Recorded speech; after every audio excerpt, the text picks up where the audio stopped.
Fréquence protestante, le Midi Magazine, Nathalie Zanon.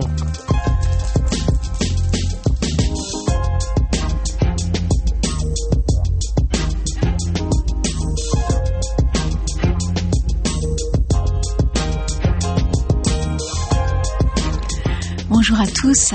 Alors nous continuons notre série sur les chrétiens d'Orient avec Antoine Fleffel, maître de conférence à l'Université catholique de Lille et responsable des relations académiques à l'œuvre d'Orient notamment. J'ai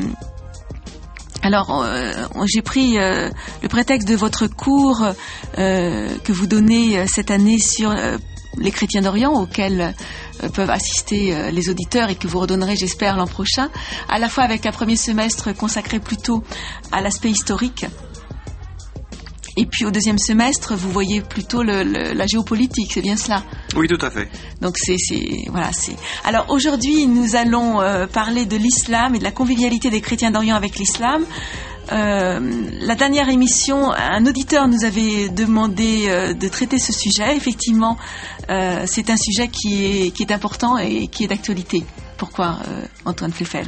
Il est d'actualité à plusieurs égards, mais surtout pour 2 points. Premièrement, parce que l'islam est maintenant un fait en Europe. Et depuis déjà plus d'une décennie ou 2 décennies, on en parle beaucoup. Alors les chrétiens d'Orient, bien présents en Europe, surtout en France, peut livrer leur expérience de cette convivialité, de cette histoire heureuse et malheureuse avec l'islam, et pouvoir faire profiter les contextes où ils sont du vivre ensemble et de leur expérience avec l'islam. Ça, c'est de 1. Et de 2 aussi, il est très important de dissiper des illusions, des idéologies, des discours qui existent actuellement et qui sont faux. Alors, je donne des exemples. Les musulmans méchants sont en train de tuer les chrétiens d'Orient, ils les persécutent depuis le 7e siècle, avec l'islam il est impossible de vivre, les musulmans sont anti-convivialité, etc. Alors tout cela, nous allons voir à travers un parcours rapide de l'histoire ancienne et proche que ce n'est pas vrai. Bien sûr, il y a Mais il y a des associations comme l'aide à l'Église en détresse ou des associations qui parlent de réelles persécutions et de... Alors je m'inscris plutôt dans le discours de l'œuvre d'Orient plutôt que dans de tels discours qui soulignent le malheur ou des malheurs supposés. Je ne dis pas qu'il n'y a pas de difficultés, il y en a certainement. D'ailleurs, nous voyons ces difficultés durant cette semaine en Égypte, ce qui se passe. Il y a des difficultés en Irak, mais ça ne veut pas dire qu'il y a des persécutions systématiques des chrétiens d'Orient, et ça ne veut pas dire que durant ces 1400 ans de convivialité islamo-chrétienne en Orient, les choses se sont toujours mal passées. Au contraire, il y a beaucoup de pages glorieuses de rencontres entre les chrétiens et les musulmans, et les pages aussi de rencontres entre les chrétiens et musulmans sont toujours en train de se faire au Moyen-Orient, surtout au Liban, mais dans d'autres pays. Malheureusement, la situation géopolitique actuelle, eu égard aux 10 printemps arabes, est explosive et ne favorise pas de telles rencontres, mais en général, ça se passe bien. Alors, revenons sur l'histoire. Au tout début, comment cela s'est-il passé? Au tout début, ça s'est passé de différentes manières parce que, comme je l'avais souligné la dernière fois, parler des chrétiens d'Orient ne veut pas dire parler d'une seule réalité. Les chrétiens d'Orient sont une réalité fort plurielle qui découle surtout de la pluralité des églises auxquelles ils appartiennent et qui sont parfois en tension dogmatique ou en confrontation dogmatique, et aussi une pluralité qui dépend des contextes. Alors, les chrétiens d'Orient dont je traite à chaque fois, que j'aime plus appeler les chrétiens arabes, ceux qui habitent dans le contexte des pays du Proche-Orient arabe, et qui relèvent surtout du patriarcat d'Antioche, et de Jérusalem aussi, alors ceux-là accueillirent les musulmans de manière différente. Lorsque le musulman est arrivé, ou les musulmans sont arrivés dans les pays qui appartiennent actuellement au Proche-Orient arabe, les Byzantins ont pris la fuite. Pas tous, mais une partie des Byzantins.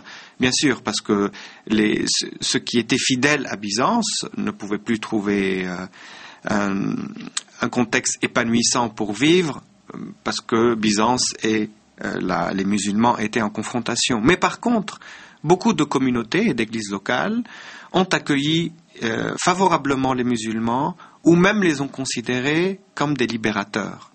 Alors, je parle surtout des Coptes d'Égypte. Alors, entre les Coptes d'Égypte et les Byzantins, ça s'était très mal passé pendant 1 ou 2 siècles, donc surtout au 6e et 7e siècle, parce que les Byzantins n'étaient pas doux du tout avec les Coptes. Donc ils étaient tous chrétiens, mais opposés politiquement. Ah oui, il faut voir les choses surtout d'un point de vue culturel et politique plutôt que d'un point de vue purement religieux. Nous sommes tous chrétiens, alors oui, nous sommes dans le même bateau. Non, c'est pas comme ça que les choses se passent. D'ailleurs, l'histoire récente nous montre bien ce qui s'était passé en Irlande entre les catholiques et les protestants. Alors on peut s'imaginer que ces clivages et ces confrontations existaient aussi dans l'Orient ancien. Et le copte ne supportait pas le byzantin qui l'épuisait par les impôts et qui l'épuisait par une attitude le considérant comme un citoyen de seconde zone.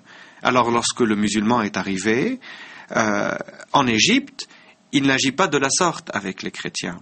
Les chrétiens coptes. Bien sûr, il y avait toujours la jizya, donc l'impôt de capitulation. Donc pour l'impôt, ça n'a pas beaucoup changé pour les Coptes, mais sinon, ils vivèrent bien avec ce premier islam qui arriva en Égypte. D'un autre côté, lorsque les musulmans arrivèrent en Syrie, les jacobites les ont considérés comme libérateurs, parce qu'entre les jacobites qui avaient pris le parti du monophysisme, je dis ça entre guillemets, et les Melkites, donc ceux qui sont fidèles au roi et qui sont du côté du concile de Chalcédoine, il y avait une confrontation très violente. Et les Byzantins opprimaient les Jacobites et les pourchassaient. Et lorsque les musulmans sont arrivés, les Jacobites ont vu en eux des libérateurs. Et dans la première période de l'établissement de l'Empire omeyyade, la liberté religieuse fut totale pour les Coptes, fut totale pour les Jacobites. Et les choses même se passèrent bien avec des communautés chrétiennes qui n'étaient plutôt pas du côté des monophysites, entre guillemets, qui étaient chalcédoniens, comme les maronites. Ça s'est bien passé. Bien sûr, il y a toujours des hauts et des bas. Nous sommes en politique ici, nous ne sommes plus dans le monde de la foi purement. Est-ce qu'il y a eu des périodes où les musulmans ont été vus comme des chrétiens hérétiques, une hérésie nestorienne, disons, qui nierait la divinité du Christ, mais qui reconnaîtrait que c'était un grand prophète? Est-ce qu'à un moment donné, on a considéré, de même qu'à un moment donné, on a considéré les chrétiens comme des juifs entre une secte juive particulière, est-ce qu'on a pu considérer les musulmans comme des chrétiens hérétiques? Beaucoup de musulmans, de chrétiens le considérèrent comme tel. Ils considéraient que oui, ce sont des chrétiens, mais qui ont une manière particulière de croire. Et donc ils se sont sentis entre cousins. Mais il est vrai que les nestoriens, surtout, ont pu bien se rapprocher des musulmans. Et d'ailleurs, suite à l'Empire omeyyade, l'Empire abbasside arriva en 750, donc je rappelle pour nos auditeurs, les Omeyyades entre 650 et 750, et les Abbassides entre 750 et 972. Alors les Abbassides furent bien favorables aux nestoriens, parce que entre ces deux manières de croire, nous pouvons trouver des ponts. Mais bien sûr, les musulmans restent musulmans, les chrétiens restent chrétiens. Mais effectivement, cette vision était là. On considérait ces chrétiens, les musulmans, comme une autre hérésie qui arrivait, et donc qui pouvait surtout nous libérer du joug des Byzantins, qui était insupportable pour beaucoup de chrétiens dans ce contexte et dans cette époque. Alors, c'est pas votre domaine de recherche, mais est-ce que cette façon de voir avait des fondements? Est-ce qu'effectivement, à votre connaissance, Mahomet a été influencé par est-ce qu'il a eu un entourage chrétien nestorien? Est-ce qu'effectivement il y a eu une influence directe? Si, c'est un peu mon domaine. Il ne me semble pas que Mahomet ait eu une influence nestorienne, mais une influence judéo-chrétienne. Cela est certain. Alors, qu'est-ce que j'entends par judéo-chrétien? Dans le monde de l'exégèse ancienne ou des recherches chrétiennes sur les premiers siècles, nous appelons les judéo-chrétiens, donc ces chrétiens qui ont gardé un attachement avec la religion juive, mais qui ont confessé Jésus, mais pas forcément en tant que fils de Dieu ou en tant qu'être divin, mais en tant que prophète accomplissant la loi ou accomplissant les promesses. En tant que Messie? En tant que Messie. Et certainement, Mahomet était, dans le cadre de la Mecque et peut-être après de la Médine, en contact avec ces chrétiens, ces judéo-chrétiens, alors on les appelle les ébionites ou les nazoréens. Alors il y a beaucoup de recherches sur la question, c'est très controversé, c'est une recherche historique, mais oui, certainement. Et malheureusement, le christianisme qu'a connu Mahomet et ce christianisme-ci qui est considéré par les églises officielles comme hérétique. Et c'est ce que disent après les chrétiens. Oui, quand le prophète Mahomet condamne les chrétiens pour leur hérésie, en fait, il n'a pas connu les chrétiens, je ne vais pas dire les vrais chrétiens, mais les chrétiens orthodoxes. Il n'a pas connu la vraie doctrine chrétienne orthodoxe pour la condamner. Il condamne juste ces chrétiens qu'il vit autour de lui et qui parfois, effectivement, avaient un discours théologique pas très clair et qui prête à confusion. Alors vous disiez que souvent ça s'est bien passé au départ, en tout cas qu'il y a eu des lieux où les musulmans ont été accueillis en libérateurs et où il y a eu une convivialité, une vie ensemble dans la tolérance. Ça veut dire que ce n'est pas intrinsèque à l'islam de vouloir s'étendre, de vouloir convertir les non-musulmans ? Qu'est-ce qui est écrit dans le Coran à ce propos ? Quelle est la... Ça dépend des écoles déjà de jurisprudence musulmane, ça dépend des époques, ça dépend des intérêts politiques. C'est-à-dire, quelle est la parole du prophète ? Je vais vous dire une petite anecdote historique. Au début, les musulmans étaient favorables à des conversions des chrétiens, mais au bout d'un moment, surtout en Égypte, ils virent qu'il y avait tellement de conversions de chrétiens que les impôts de capitulation que devaient payer les chrétiens étaient amoindris. Par conséquent, les musulmans ont dit « stop, plus de conversion ». Alors que les chrétiens, à cette époque, se convertissaient pour ne plus payer les impôts. Alors, donc voilà, nous sommes vraiment dans l'histoire, nous sommes vraiment dans le politique. Alors, qu'en est-il dans l'enseignement de l'islam ? Alors, l'islam est le premier... Je parle de l'islam en tant que civilisation, en tant que politique, mais même en tant que système religieux, donc, est la première civilisation qui accepte le pluralisme. Parce que dès le 7e siècle et le 8e siècle, alors qu'en Europe, même jusqu'au 15e et 16e siècle, on avait du mal à accepter l'autre, celui qui est différent religieusement, même dès le 7e siècle, les musulmans acceptaient les gens du livre en tant que citoyens, bien sûr avec un statut particulier, dans la cité.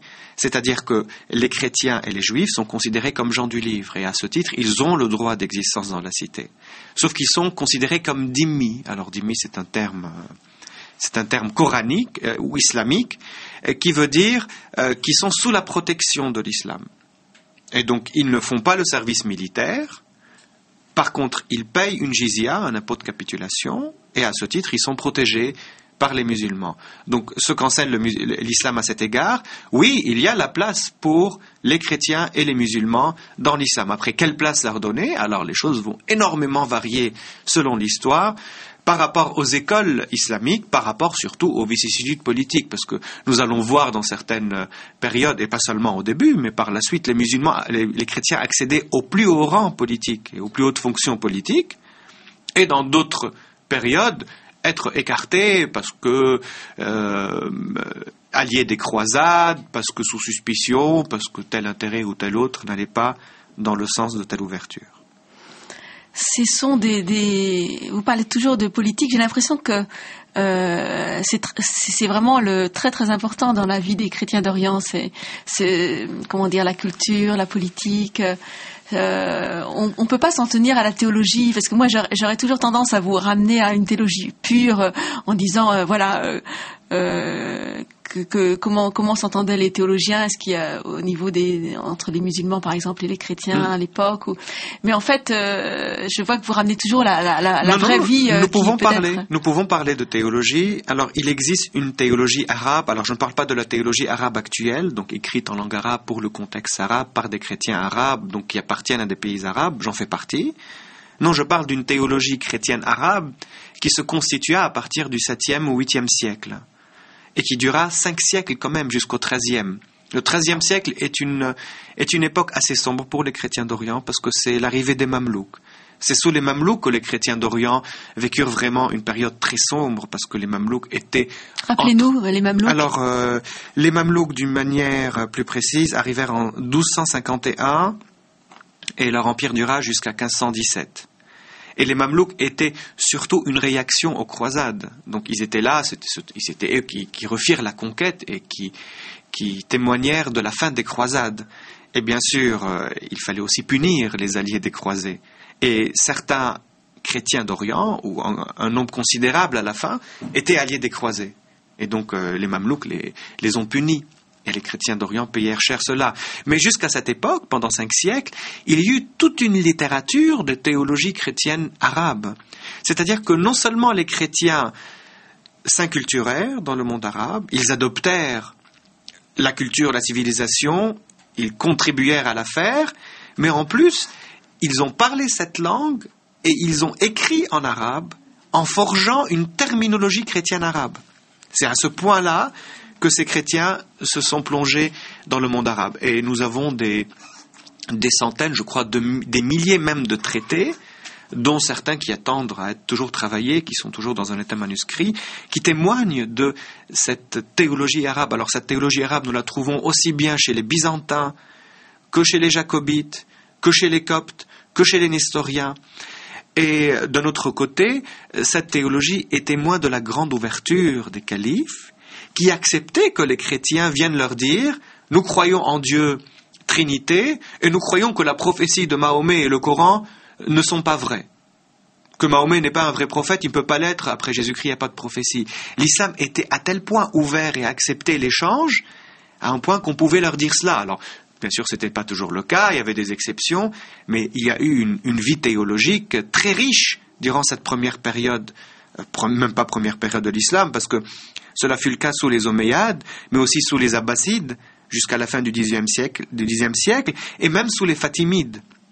Bien que sous les Fatimides, donc qui durèrent de 969 jusqu'à 1171 et qui étaient chiites, qui étaient établis en Égypte, il y eut de périodes sombres, très sombres. Comment est-ce qu'on peut dialoguer sincèrement et respectueusement avec quelqu'un dont on est persuadé qu'il se trompe? Parce que là, chacun, en fait, est convaincu. Les musulmans sont convaincus que les chrétiens n'ont pas les bons livres et sont complètement dans l'erreur et pour beaucoup pensent qu'ils n'iront pas au paradis. Les chrétiens pensent que là, j'ai un auditeur, par exemple, qui m'écrit... Mahomet, il est vraiment un prophète, il n'avait aucune moralité. Effectivement, on n'a aussi pas forcément l'opinion, on pense pas que... Est-ce qu'on peut penser en tant que chrétien que Mahomet est un prophète au sens où il a une mission de Dieu? Alors là, nous changeons de sujet. Mais quel statut je préfère rester dans notre sujet, mais je peux vous ouvrir une petite parenthèse en vous disant, et je crois que nous allons en parler à la fin de notre émission, parce que c'est quand même la difficulté de ce dialogue. Oui, beaucoup de théologiens chrétiens presque contemporains et contemporains, théologiens chrétiens arabes, donc des chrétiens d'Orient, se sont versés sur la question et ont créé des islamologies, élaboré des discours théologiques chrétiens sur l'islam, qui réhabilitent l'islam dans la vérité de Dieu. Mais ça, nous en parlerons une fois le côté historique. Voilà. Mais alors, il est très important de vous dire que ces échanges théologiques entre chrétiens et musulmans n'étaient pas un dialogue dans le sens où nous comprenons le dialogue actuellement, parce qu'il y a des principes pour le dialogue interreligieux actuellement. C'était une controverse, surtout. Mais alors, ce qui est important de souligner dans cette controverse, où les chrétiens disaient aux musulmans « Votre prophète est un faux prophète », et où les musulmans disaient aux chrétiens « Tant que vous ne rejoignez pas l'islam, vous n'aboutirez pas à la plénitude de la religion. » Parce que le christianisme et le judaïsme préparaient la venue de Mahomet. C'est comme ça que les musulmans le conçoivent. D'ailleurs, c'est exactement ce que firent les chrétiens avec les juifs. Ainsi, les musulmans firent avec les chrétiens et les juifs, mais avec moins de succès et moins de subtilité. Et donc, oui, chacun était convaincu de sa vérité. Mais ce qui est très important à voir, c'est que les musulmans qui étaient conquérants, qui avaient le pouvoir, qui étaient bien établis chez eux, parce que c'est devenu chez eux en fin de compte, acceptèrent que ces chrétiens qui ont droit de citer leur disent leur avis, sans qu'ils ne soient plus ou moins inquiétés, ça dépendait. Mais les califes, même dans leur cour, amenaient des moines et des prêtres d'un côté, et d'un autre côté des imams et des spécialistes de la loi islamique, et les faisaient controverser, pour ne pas dire dialoguer, parce qu'il n'est pas question de dialogue dans ce cas. Nous ne sommes pas dans la bonne époque. Et les chrétiens pouvaient dire leur avis sans être inquiétés. Et donc, c'est une grande liberté, alors que je vois qu'en Europe, au XIVe et XVe siècle, au XVIe siècle, on ne pouvait même pas être protestant dans certains contextes, ou même pas catholique dans d'autres contextes. Alors que dans l'islam, au 7e, 8e, 9e, 10e siècle, cela était fort possible et même souhaité par le sultan qui s'amusait beaucoup et parfois donnait raison aux prêtres parce qu'ils avaient des arguments plus logiques ou pas, ou d'autres fois Cette différence, est-ce que ça tient à l'islam ou est-ce que ça tient à la région?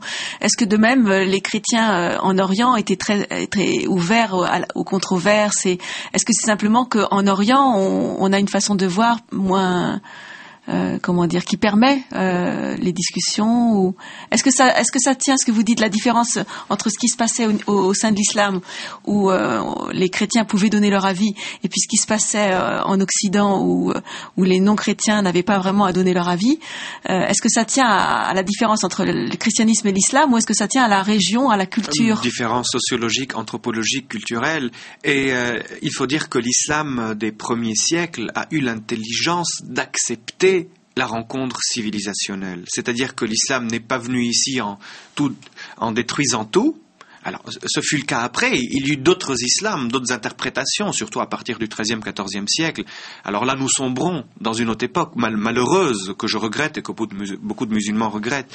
Mais l'islam a su profiter de la civilisation où il arriva. C'est-à-dire qu'il arriva en Égypte, en Syrie, en Mésopotamie, et il vit ce qu'il y avait. Qu'est-ce qu'il y avait? Il y avait la philosophie grecque, il y avait la philosophie latine, il y avait le droit, il y avait le syriaque, il y avait toutes ces cultures, toutes ces langues, tous ces héritages. L'islam n'a pas dit « je détruis tout ça et j'installe l'arabe et le Coran ». Non.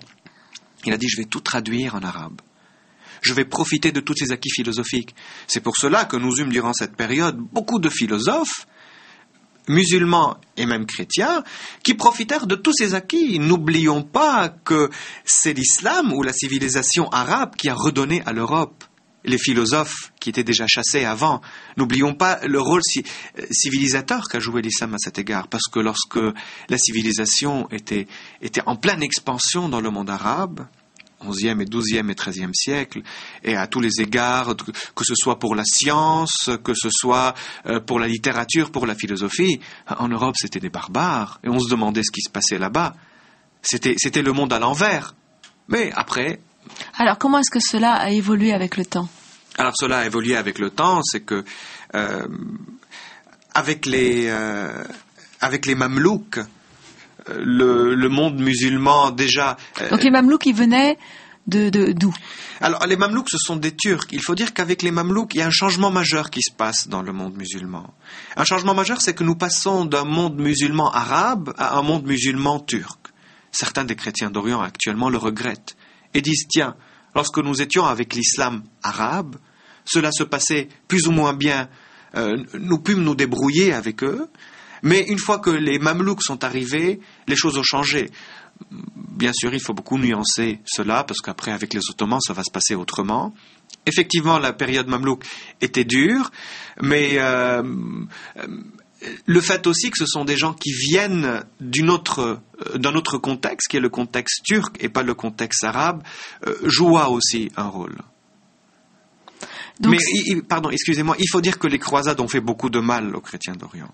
Ils ont fait beaucoup de mal parce que jusqu'à maintenant, beaucoup de musulmans rappellent, oui, les croisades sont venus là, ils ont attaqué nos régions, c'est un phénomène extérieur. En plus, vous vous êtes fait leurs alliés. Mais pas tous les chrétiens d'Orient, parce que beaucoup de Grecs orthodoxes actuellement disent que les croisades, c'est aussi une blessure dans le cœur de l'orthodoxie. Ils n'ont toujours pas oublié le sac de Constantinople par les croisés au XIIIe siècle. Donc nous en étions à la période des Mamelouks où là, il n'est plus question de convivialité vraiment. Les choses étaient très dures parce que les Mamelouks voulaient se venger des croisades. Ça, c'est un aspect, bien sûr. Et très peu de communautés chrétiennes purent être alliées des Mamelouks. Alors, parmi celles que nous pouvons citer, c'est la communauté arménienne, par exemple. La communauté arménienne de Jérusalem a pu avoir les faveurs des Mamelouks, parce que cette communauté avait fait opposition aux croisades. Et si maintenant les Arméniens ont toujours un important patrimoine à Jérusalem dans la vieille ville, c'est le patrimoine qui leur fut principalement donné par les Mamelouks. Et durant cette période, si nous parlons du revers des croisades, et il est très important de le souligner, les Coptes d'Égypte, par exemple, ont combattu avec les musulmans. Au début, les musulmans étaient suspicieux. Oui, mais ce sont des chrétiens. Est-ce qu'ils vont se joindre aux croisés? Ben non, les Coptes ont combattu avec les musulmans. Et c'est pour cela que, une fois Saladin vainqueur, il récompensa les Coptes en les réintroduisant dans de très hautes fonctions dans l'État. Donc voilà, l'histoire n'a rien à voir du fantasme que nous avons parfois de ces méchants musulmans qui viennent tuer les chrétiens là où ils peuvent le faire. Ce n'est pas du tout le cas. L'histoire des chrétiens et des musulmans en Orient dépend beaucoup de la politique. Alors on va continuer encore à avancer un peu en histoire, dans le temps. Oui, alors il est très important de parler des Ottomans, parce que nous sommes arrivés au XVIe siècle. Alors les Ottomans, pour préciser, donc ils arrivèrent en 1517, jusqu'à la fin de l'Empire ottoman au XXe siècle. Alors les Ottomans, ce sont des Turcs aussi, comme les Mamelouks, mais il y a une différence entre ce qu'ils firent et ce que les Mamelouks firent. Les Ottomans ne sont pas cet empire sombre, au contraire, loin de là. Les Ottomans aidèrent par leur régime politique, les chrétiens d'Orient, à pouvoir vivre une certaine renaissance. C'est-à-dire que les Ottomans créèrent un régime qui s'appelle le régime des milliers. Les milliers, c'est-à-dire les communautés religieuses. Ce régime des milliers consistait à dire que chaque communauté religieuse, qui a donc avec à sa tête son patriarche, pouvait être représentée légalement auprès de l'Empire, auprès du sultan. Ainsi, le patriarche devenait non seulement le chef religieux de sa communauté, mais en quelque sorte le chef politique, parce qu'il allait revendiquer les demandes de sa communauté auprès de la porte. Ce qui fait que les communautés purent se réorganiser, purent se donner une certaine visibilité politique et purent vivre une renaissance qui va durer plusieurs siècles.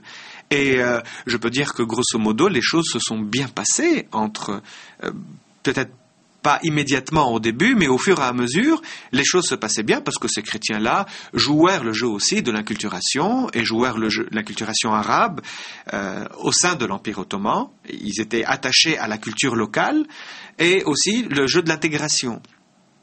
Et jusqu'à la moitié du XIXe siècle, les choses se passaient bien. Mais au XIXe siècle, les puissances occidentales arrivèrent, mais pas seulement occidentales. Je peux parler des Français, je peux parler des Anglais, mais aussi des Russes. Et chacune de ces puissances voulut affaiblir davantage l'Empire ottoman pour avoir sa part du gâteau. Et pour ce faire, les chrétiens d'Orient étaient là comme un outil d'instrumentalisation par excellence. La diplomatie française instrumentalisa les chrétiens catholiques, la diplomatie russe instrumentalisa les chrétiens orthodoxes, et la diplomatie anglaise ou britannique instrumentalisa les communautés protestantes. Et c'est là que l'Empire ottoman, qui rentrait dans la modernité, dans la modernisation de l'appareil de l'État, dans beaucoup d'éléments politiques qui ressemblaient à l'Europe telle qu'elle évoluait au XIXe siècle, commença à être très prudent vis-à-vis de ces communautés, qui ne sont plus ses sujets, mais qui commençaient à être les agents... Les ennemis de l'intérieur. Ouais, les ennemis de l'intérieur ou les agents de l'extérieur.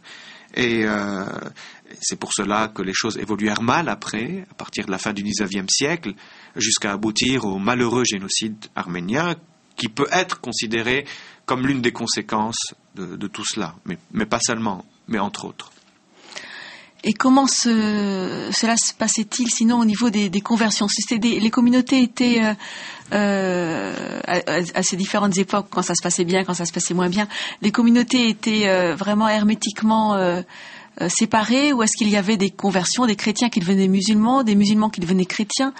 Déjà, ils vivaient séparément, et je me rends même pas compte de la proportion parce que on présente un petit peu toutes ces personnes-là comme des envahisseurs. Donc, est-ce qu'ils restaient des occupants ou petit à petit ils constituaient la nouvelle population? Jusqu'au IXe siècle, le christianisme était toujours majoritaire en Orient arabe.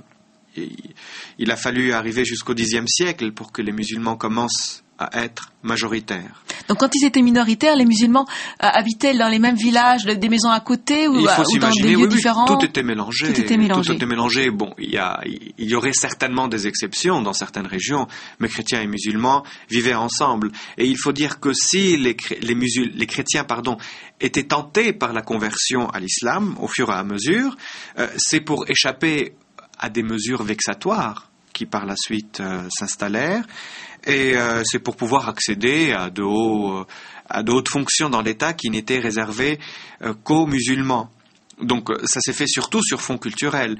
Alors de l'autre côté, des musulmans qui devenaient chrétiens, surtout au deuxième millénaire, c'était rare, parce que dans l'islam, il y a l'apostasie, et donc si un musulman se convertit au christianisme, il risquait la mort durant cette période où la politique musulmane était toute puissante. Il faut dire que les seuls qui aient fait exception à cet égard sont les maronites, parce que c'est grâce aux maronites que beaucoup de musulmans se convertirent au christianisme maronite, et cela eut lieu au XVIIIe et XIXe siècle. Parce que le témoignage qu'ils rendirent, mais aussi la modernité qu'ils apportèrent, vu toutes les relations qu'ils avaient avec l'Occident, encourageaient aussi les musulmans. Donc d'un côté, d'un point de vue religieux pour le témoignage, mais aussi d'un point de vue de la culture et de la modernité. Alors il faut dire que cette culture et modernité séduisante qui a séduit les musulmans pour devenir maronites au XVIIIe et XIXe siècle, c'est la même qui avait séduit des chrétiens à devenir musulmans au IXe et Xe siècle, parce que l'islam était une grande civilisation. Il faut pas croire que l'islam qui existait au IXe et Xe siècle ressemble à ces barbus islamistes que nous voyons parfois à la télévision, qui sont une abomination pour l'islam, à mon sens. Et au niveau de la vie quotidienne, ils pouvaient aller, je pose des questions bêtes, je ne sais pas s'ils pouvaient aller dans les mêmes boucheries ou les mêmes... Oui, bien sûr. Dire que c'est... Il y a pas mal d'exigences halal d'aujourd'hui qui en fait viennent peut-être du fait que les musulmans considèrent que les chrétiens ont abandonné un petit peu. Enfin, j'entendais ce discours en tout cas fait par des musulmans disant qu'on ne pouvait plus faire confiance aux chrétiens aujourd'hui parce qu'ils n'étaient plus vraiment chrétiens, mais qu'avant il n'y avait pas de souci, on pouvait partager les mêmes. Ce sont des discours idéologiques, des projections de ce qui est vécu maintenant. Ça n'a rien à Comment voir avec la réalité historique, parce que déjà les boucheries, je ne suis pas spécialiste des boucheries du XIe et XIIe siècle, mais j'ose imaginer, moi qui ai vécu au Liban mon enfance, et je voyais comment ça se passait, et les gens, ce sont eux qui avaient leur propre bétail et qui l'immolaient. J'ose imaginer que les chrétiens avaient leurs propres brebis, leurs propres vaches, leurs propres bœufs, et qu'ils faisaient... Donc la question se posait pas comme ça se passe aujourd'hui dans nos milieux urbains. Non, mais bien sûr que non. Il n'y avait pas les chaînes, il n'y avait pas ça. C'était autre chose. C'est la grande tentation et c'est le grand danger actuel. C'est que nous avons des problématiques qui sont très propres à notre époque et qui sont même propres à cette dernière décennie. Et nous essayons de lire 1400 ans à la lumière de ces problématiques. Mais c'est faux. C'est un crime par rapport à l'histoire. Nous sommes en train de pécher contre l'histoire en essayant de le soumettre à nos visions, très étroites d'ailleurs, parce que les choses étaient beaucoup plus intelligentes. J'ai grandi au Liban, effectivement dans des régions chrétiennes, parce qu'au Liban, il y a un bloc de régions chrétiennes, mais les questions de halal, ça ne se posait pas, même maintenant ça ne se pose pas comme ça se pose en France. On en fait toute une idéologie. C'est un discours identitaire. C'est ce qui est malheureux, c'est qu'actuellement en France, on est en train de faire de l'islam une identité. Alors que l'islam n'est pas une identité, l'identité est politique, je suis français. L'islam est une voie religieuse, un sens pour qui veut y adhérer et la suivre. Et l'histoire nous apprend beaucoup à cet égard. C'est pour ça que nous parlons de ces relations. Alors il est peut-être temps de parler du rôle central qu'ont joué les chrétiens, aussi bien au plan culturel que politique, dans la création du monde arabe, justement au XIXe ou au XXe siècle. Oui. Les chrétiens ont participé activement et ont joué un rôle important. Est-ce que vous pouvez nous en dire deux mots ? Nous pouvons parler de beaucoup de choses, mais je vais parler de deux choses. La première chose que je voudrais évoquer, c'est celle de la Nahda. La Nahda, c'est-à-dire la Renaissance arabe. Alors cette renaissance arabe culturelle eut lieu à partir de la seconde moitié du XIXe siècle et elle dura jusqu'au début du XXe siècle. Après, elle eut ses failles pour des raisons aussi politiques, mais c'est un mouvement majeur dans le monde arabe sur lequel nous nous appuyons toujours en tant que penseurs, en tant que philosophes, et nous espérons une deuxième Nahda, une deuxième renaissance. Alors cette Nahda culturelle, qui a rénové la langue arabe, qui a rénové les sciences, qui a ouvert le monde arabe, cette Nahda, cette renaissance qu'on appelle arabité, qu'il faut distinguer de l'arabisme, qui est une idéologie politique nassérienne ou baassiste. Cette Nahda culturelle, elle a été faite par les chrétiens et par les musulmans, cette arabité. C'est une pensée humaniste, c'est une pensée plus ou moins laïque, c'est une pensée qui accepte tout le monde, qui est ouverte à l'Orient et à l'Occident. Et donc chrétiens et musulmans ensemble se sont mis pour faire cette Nahda. Déjà les plus belles traductions en arabe de la Bible, par un protestant notamment, et par les jésuites, furent faites durant cette époque. Mais aussi toute une littérature, toute une manière nouvelle d'écrire l'arabe, une syntaxe de nouveaux termes adéquats à la période moderne furent forgés durant cette époque. Et donc oui, c'est une époque qui était très prometteuse et qui a permis au XXe siècle toutes les ouvertures politiques qui furent faites par les Arabes du contexte. C'est-à-dire que le second point que je voulais évoquer, qui est celui de la création des États du Proche-Orient arabe, cette création qui a un certain lien avec cette Nahda, cette création fut faite par des chrétiens et des musulmans. Alors, quels sont les exemples que je peux donner ? Premièrement, c'est le Liban. Alors, le Liban, bien sûr, c'est un pays qui a principalement été fait pour les chrétiens, par les chrétiens maronites, mais ce sont les chrétiens et les musulmans, principalement les maronites et les sunnites, qui ont œuvré ensemble pour créer le Liban. Qu'est-ce qu'il y avait avant ? Avant le Liban, il y avait des entités.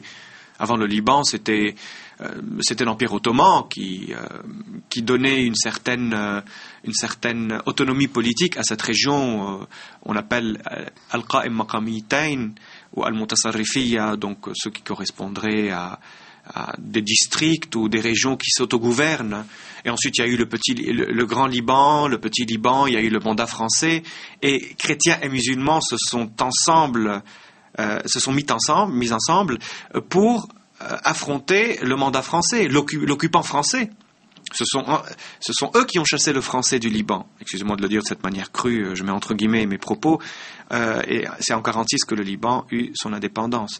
Dans les années 30, les chrétiens et les musulmans égyptiens ont ensemble milité pour l'indépendance de l'Égypte. Et l'indépendance de l'Égypte fut acquise par cette activité des chrétiens et des musulmans. Donc en Égypte et au Liban, ce sont deux États qui furent faits par les chrétiens et les musulmans, qui militaient ensemble. Je peux aller encore plus loin. Alors, bien sûr, mis à part l'appréciation que nous pouvons avoir pour l'idéologie du parti Baas, donc le parti qui gouverne actuellement en Syrie, le parti du président Assad. Mais ce parti Baas, qui gouverne toujours la Syrie, malgré tout ce qui se passe, et qui gouverna l'Irak, donc dont la fin fut faite avec Saddam Hussein, c'est un parti qui fut fondé par un chrétien. C'était un chrétien et un musulman qui s'appelle Michel Aflaq, un chrétien orthodoxe. Donc toute cette idéologie du Baas est une idéologie faite par un chrétien. Et quel était le fond de cette idéologie ? Il voulait dire quelle serait l'assise commune qui pourrait faire que nous autres chrétiens et musulmans puissions vivre ensemble malgré nos différences religieuses. Eh bien, c'est cette idéologie qui est fondée sur l'arabisme, sur la terre, sur l'histoire, sur l'héritage, sur la Syrie, et après l'Irak. Et donc, les chrétiens cherchaient des idéologies, des systèmes politiques pour que tous puissent vivre ensemble. Et c'est ce qui se fit. Donc, les chrétiens, au XIXe siècle, pour la Renaissance arabe, et au XXe siècle, jouèrent un rôle majeur. Et d'ailleurs, ils ont toujours un rôle à jouer actuellement, et ils le jouent. Mais c'est un peu différent, nous sommes dans des époques différentes. Et peut-être la dernière chose que je peux aussi mentionner, c'est leur militance pour la cause palestinienne. Parce que les chrétiens palestiniens jouèrent aussi un grand rôle contre l'occupation sioniste de la terre de Palestine. Mais alors vous disiez par exemple au Liban, l'État moderne a été créé ensemble par chrétiens et musulmans. Ça veut dire que les gouvernements d'indépendance reflétaient cette bipolarité. Il y avait dans le gouvernement aussi bien des chrétiens que des musulmans. C'est toujours le cas jusqu'à aujourd'hui. Le Liban est gouverné d'une manière paritaire. Il y a obligatoirement autant de députés et de ministres chrétiens que de députés et de ministres musulmans. C'est toujours la parité politique. Et pour les très hautes fonctions de l'État, le président de la République et le chef de l'armée doivent obligatoirement être chrétiens, le Premier ministre et le chef du Parlement doivent obligatoirement être musulmans, l'un sunnite, l'autre chiite. Oui, cette parité existe toujours, sauf que les choses évoluèrent différemment en Égypte et dans d'autres pays. Mais on n'a pas le droit d'être athée au Liban, où ça se fait pas, la question se pose pas. Non. On n'est pas... Alors, la question se pose de plus en plus, mais le régime libanais est un régime confessionnel. Ça veut dire que sur sa carte d'identité, c'est marqué... Tout à fait. Moi, sur ma carte d'identité, je suis maronite, je suis chrétien maronite. Et on est obligatoirement membre d'une communauté. L'État regarde ses citoyens en tant que membres de communauté. La citoyenneté, dans son sens le plus pur et le plus noble, n'existe pas au Liban. Au Liban, c'est un régime confessionnel. C'est-à-dire que je ne peux appartenir à ma confession, à l'État, qu'à partir de ma confession. Et donc, moi, par exemple, en tant que maronite, je ne pourrai jamais être Premier ministre ou chef du Parlement. Mais par contre, je peux être président de la République, encore mieux. C'est le premier poste dans l'État. Est-ce que cet équilibre reflète la proportion de la population ? Alors, parce que sinon, ça peut poser problème à un moment donné. Oui, ça a posé problème. C'est pour ça qu'il y eut la guerre libanaise. Au début, lorsque cet équilibre fut créé, il fut créé en s'appuyant sur les statistiques faites dans les années 30, 32, si j'ai bonne mémoire, qui montraient que 51 et des poussières % des chrétiens, 51% des Libanais étaient chrétiens et 49% musulmans. Et donc c'est pour ça que les maronites surtout avaient une prééminence en politique. Le président de la République avait beaucoup de privilèges, ce qui faisait de lui vraiment un homme très puissant. La guerre libanaise fut faite parce que en 75 on a dit non, les chrétiens ne sont plus majoritaires, ils sont maintenant à 40%. Ou même moins peut-être. Et les musulmans à 60%, la prééminence ne peut plus être donnée pour les chrétiens. C'est pour ça qu'après la fin de la guerre libanaise, ou pour terminer la guerre libanaise en 89, il y a eu l'accord qui s'appelle l'accord de Taïf. Et cet accord de Taïf enleva les privilèges du président de la République et les donna au Premier ministre. Et comme ça, dans la balance, c'est devenu plutôt du côté des sunnites, parce que le Premier ministre a désormais le pouvoir qui existait entre les mains du président de la République. Donc, aujourd'hui, c'est à peu près 40%, 60% la population ? Oui, 40%, 60%, mais le régime est toujours paritaire. Même si les chrétiens sont à 40%, il y a autant de députés chrétiens que de députés musulmans, et même chose pour les ministres. Et au Liban, plus ou moins, on tient beaucoup à ce régime paritaire et à cette convivialité. Alors, qu'est-ce que tout ça, à part l'intérêt historique, qu'est-ce que ça a à voir avec nous ? En quoi cela peut enseigner les chrétiens d'Occident ? Quelles leçons en tirer ? Quelles ouvertures ou quels regards avoir ? Ça peut enseigner beaucoup de choses. Premièrement, la lecture que nous pouvons avoir parfois de cet islam et christianisme d'Orient est fausse. Ce n'est pas une histoire tout le temps de persécution, une mauvaise histoire où les musulmans sont méchants. Non, non. Il y a des hauts et des bas, comme dans toutes les histoires politiques. Deuxièmement, la convivialité est possible avec l'islam. Elle fut faite durant 14 siècles, bon an, mal an, et il y eut même des époques glorieuses de cette convivialité. Et actuellement, nous sommes toujours en train de travailler ensemble, chrétiens et musulmans au Liban, et à bien des égards. Troisièmement, d'un point de vue religieux, alors là j'ai parlé de la politique pour dire que c'est possible, alors qu'en Europe on se demande toujours comment faire avec ces musulmans qui sont là et qui se constituent de plus en plus en tant qu'un fait politique, un fait social et un fait historique. Troisièmement, d'un point de vue religieux, nous avons une expérience de vie avec les musulmans. Je ne parle pas seulement de la politique, mais je parle de la vie de tous les jours.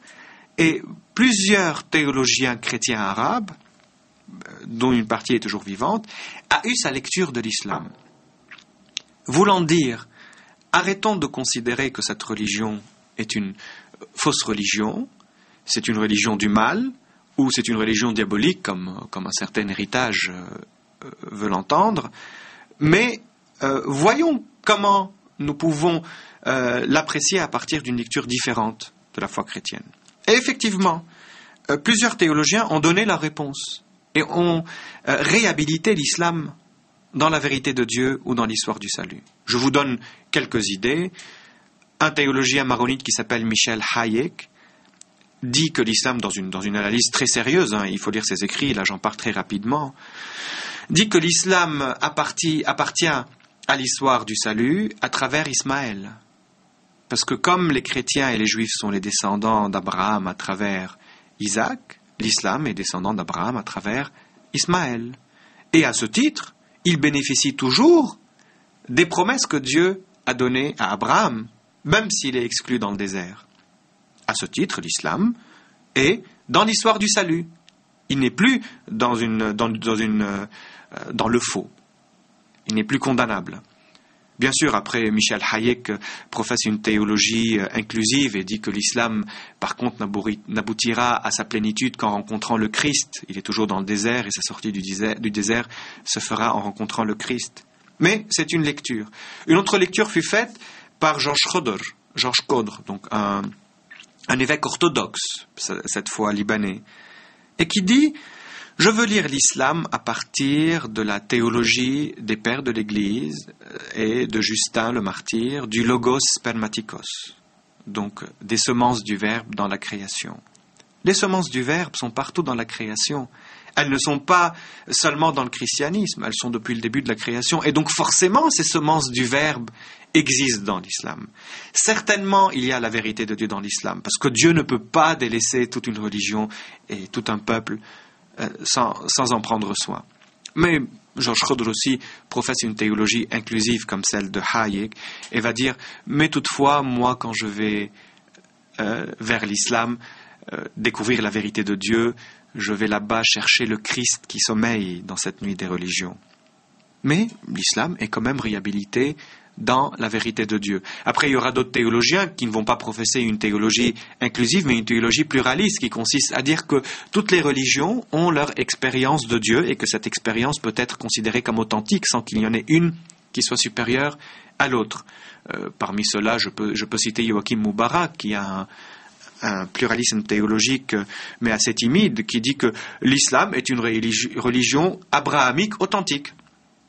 Point final, il ne parle même pas du Christ qui doit arriver pour la sauver ou pour lui donner sa plénitude. Mais il dit que l'islam, dans toute sa manière de croire, s'inscrit dans le cadre de cet abrahamisme premier, ou de ce monothéisme intransigeant et radical. Hayek et Mubarak, tous les deux sont des disciples de Massignon, le grand islamologue français. Sinon, il y a un autre théologien, philosophe aussi, surtout jeune, toujours vivant actuellement, qui s'appelle Moshe Raoun, et lui aussi, il part d'une manière très claire d'une théologie pluraliste. Et il dit que la seule solution à la violence au Moyen-Orient et dans le monde arabe, c'est le pluralisme théologique, où personne ne se considérera en possession de la vérité lorsqu'il est en train de dialoguer avec l'autre. Mais soyons tous les deux à l'écoute de cette vérité et que chacun apporte son apport à partir de l'expérience qu'il en a. Ça ne veut pas dire que chacun n'a pas une expérience authentique de la vérité dans le cadre de son discours théologique ou de son contenu théologique, mais lorsque nous sommes en dialogue, il faut admettre que l'autre aussi a une expérience de la vérité. Et donc tout cela, ce sont des chrétiens d'Orient, des chrétiens arabes, qui ont eu une lecture différente de l'islam. Et si jamais aussi ils ont pu avoir cette lecture, c'est parce qu'ils ont eu des partenaires musulmans avec qui ils ont parlé, avec qui ils ont vécu.